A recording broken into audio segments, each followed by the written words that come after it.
akan hilang kepercayaan. Kau masih mawar merah di hatiku tetap indah, akan ku jaga.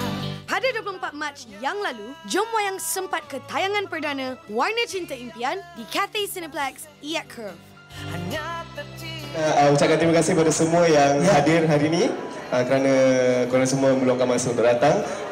InsyaAllah cerita ni korang akan suka sebab dia ada pelbagai elemen. Saya janjikan kepada anda semua bahawa filem Warna Cinta Impian mempunyai sesuatu yang berbeza daripada filem-filem lain dan harap anda semua akan enjoy. Saya sangat-sangat teruja sebab dah lama tidak bergandingan bersama dengan Awi.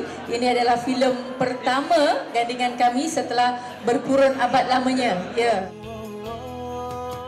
Warna Cinta Impian ni mengisahkan tentang percintaan dan konflik kehidupan dunia moden antara Daniel, seorang arkitek, dan Diana, seorang peguam, menjadi nadi percintaan. Mereka cuba untuk menyemai rasa cinta dalam rumah tangga, tetapi keegoan dan kegagalan percintaan silam masing-masing menimbulkan pelbagai konflik dalam kehidupan mereka. Kemudian, ketegangan pula bermula dengan kemunculan Era Fazira, kakak angkat Daniel yang menetap di Australia, menggamit kenangan silam cintanya bersama Awi yang kecundang lebih 2 dekad yang lalu.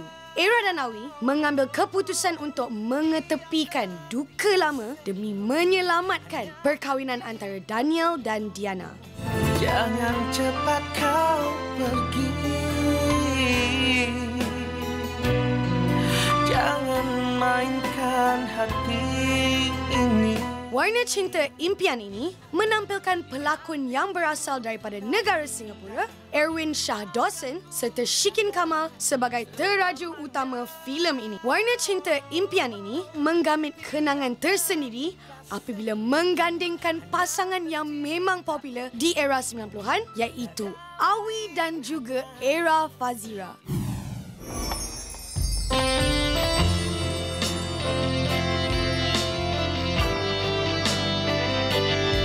Ini namanya karma, Awi. Balasan Tuhan pada kau yang mengenai aku dulu. Kau tinggalkan aku di majlis pernikahan kita. Musnah semua impian hanya kerana hilang kepercayaan.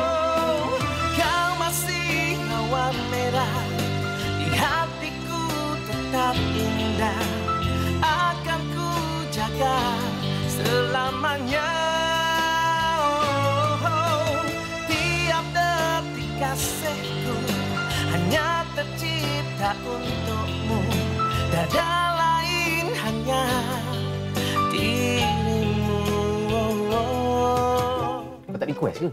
Request apa lagi, Syah? Tak kaya punya dulu je. Tapi tak apa. Esok aku datang, tukar flash unit.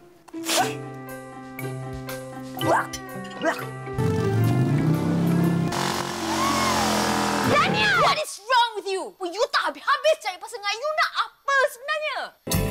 Diana jangan membisu, dia tunduk dan tak sibuk.